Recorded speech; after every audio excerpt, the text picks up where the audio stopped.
Welcome to Criminologist. Today we're diving into the chilling and mysterious case of Sofia McKenna and Spencer Mugford. What happened on that night off the coast of Groton, Connecticut, at the infamous New London Ledge Lighthouse?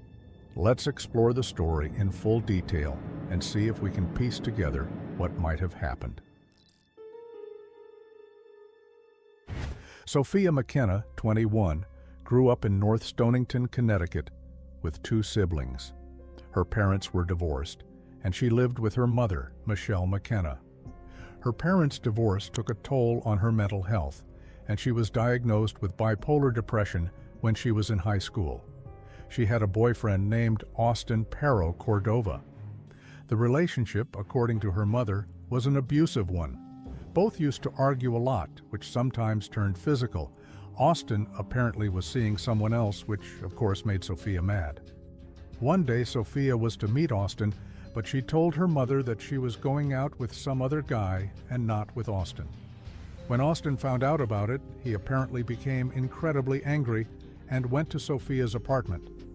When Sofia wouldn't open the apartment door to let him in, he tried to kick her apartment door down and threatened to kill her. According to the police report, his exact words were, "I'll slit your throat." Meanwhile, Sofia began increasing the time she spent with one Spencer Mugford, 20, who grew up in Florida and had attended school at the University of Connecticut's Avery Point campus, located in Groton, Connecticut. Spencer and Sofia were close friends and hung out together many times. They became friends while working at the Red Door Salon and Spa, an upscale day spa located in Mystic Marriott Hotel in Groton, Connecticut. They would eventually start dating, but would break it off and decide to remain friends. Spencer had recently begun working at a local fishing charter where he took small groups of people out on the water for half-day fishing trips.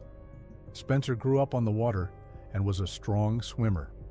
On May 27, 2018, in the early morning hours around 1 a.m., Sofia and Spencer decided to go on a night trip to New London Ledge Lighthouse off the coast of Groton, Connecticut.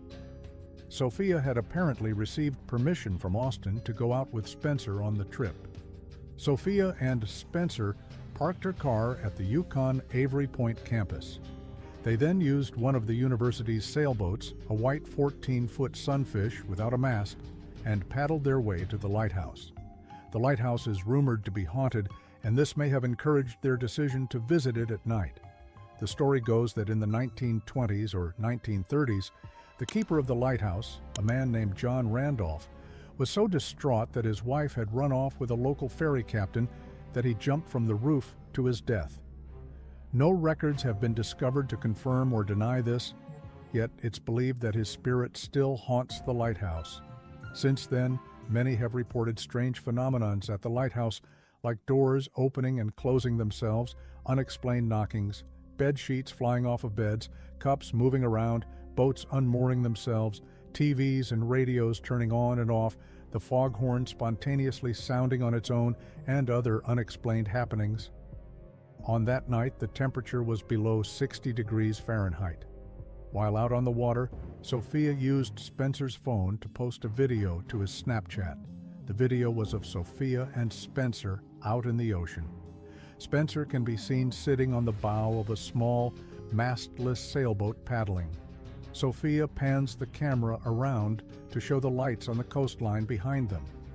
A few minutes later, at 2 a.m., a photo was posted on Spencer's account. The photo that was uploaded was a picture of Sofia at the lighthouse. She was happy and had her tongue out with a big smile. From the picture, it appears she is standing on the stairs that go from a 2-foot wide lower ledge to the much wider upper platform right in front of a no trespassing sign in the lighthouse. This means that they made it out to the lighthouse. But what happened to them after that is a mystery. The next day, Spencer had a very important event to attend that he wouldn't have missed. When he did not show up for the event, and his family and friends couldn't reach him, he was reported missing. Meanwhile, Austin reached out to Sofia's mother and told her he was worried about Sofia as he hasn't been able to get in touch with her. Michelle had let her younger daughter play with her phone that morning. When Michelle got her phone from her to call the police, she noticed there were 7 missed calls from an unknown number. The calls came back to back. The first missed call was from 2:05 a.m., and then 2:06 a.m., and then 2:07 a.m. Then there were 3 missed calls at 2:08 a.m., and then the last call at 2:09 a.m. None of the missed calls resulted in a voicemail. Sofia's mom later stated that she was sleeping and missed the calls. She tried calling back to the number, but it went to voicemail. The voicemail said, "You have reached Spencer's cell phone. Please leave a message." As Spencer didn't know her number, she knew it had to be Sofia trying to reach her. Realizing something had gone horribly wrong, she immediately contacted police and reported her missing.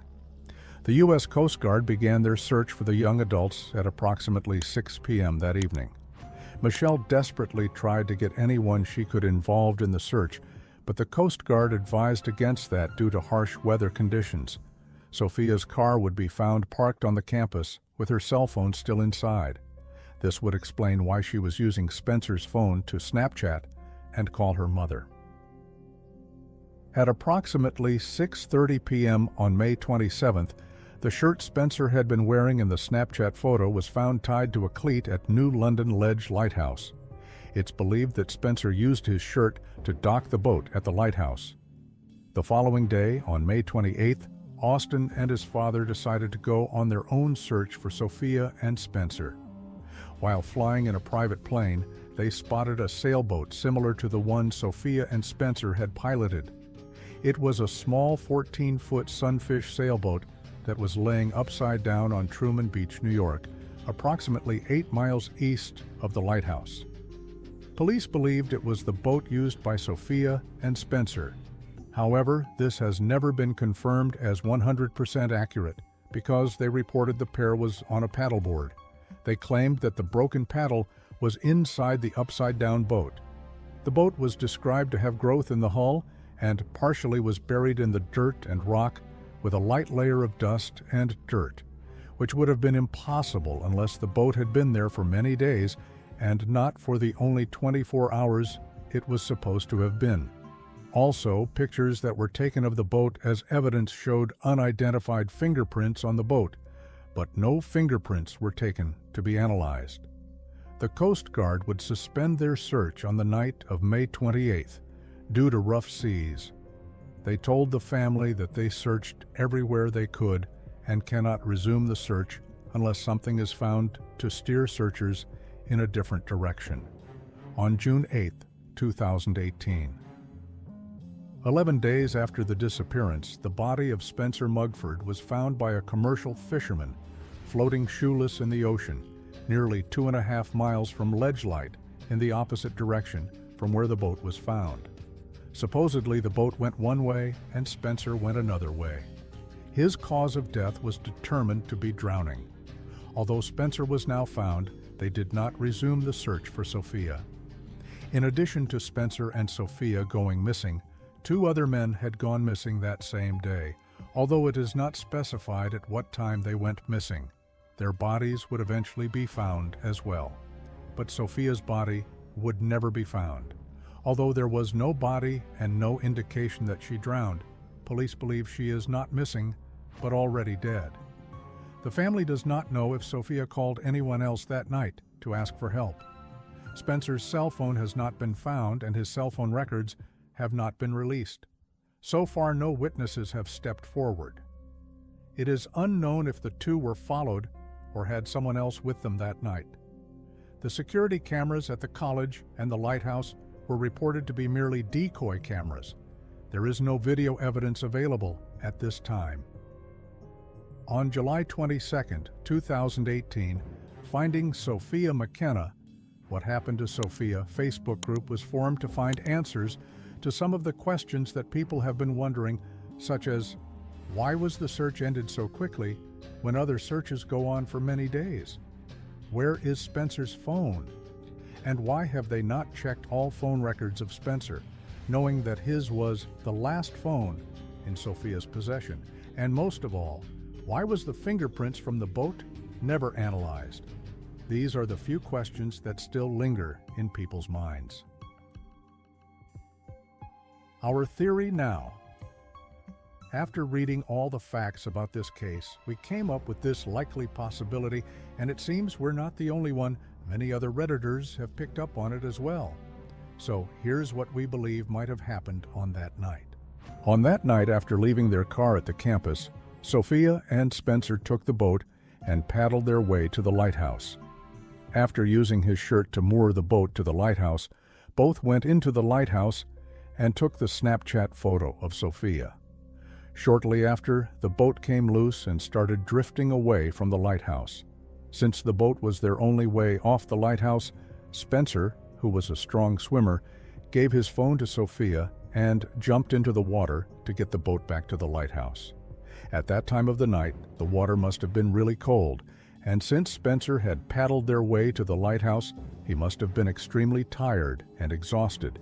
He probably started struggling in the water and drowned. After a few minutes, Sofia becomes worried and starts calling out to him. When she doesn't hear anything, she begins to panic. Now, since they had stolen a boat and were already trespassing, she might have thought against calling 911. It's also worth noting that Spencer had been charged with a DUI 5 days prior, and Sofia had been arrested in February for breach of peace and assault, along with Austin, so she wouldn't want to get in trouble with the police again. So she instead decides to call her mother for help.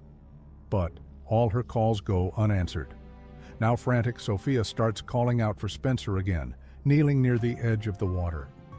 At some point, it's possible she may have slipped and fallen into the water. The current may have been too strong for her, and she too would have drowned. Sofia was not a strong swimmer, so it's within reason to think that she wouldn't have jumped after Spencer willingly. Moreover, if she did decide to jump after Spencer, she would have wanted to leave Spencer's phone behind in the lighthouse to make sure the phone doesn't get water damaged and she can call someone after. But the phone was never found in the lighthouse. Of course, this is just a theory, and there's a possibility that foul play is involved. Usually, the dark of the night at 2 a.m. is not a busy time on the water, but it was the beginning of Memorial Day weekend, and for many boaters, it is the time of celebration. So many people were out on the water. Is it possible that someone found them? Or while Sofia was screaming for Spencer, someone found her and took her?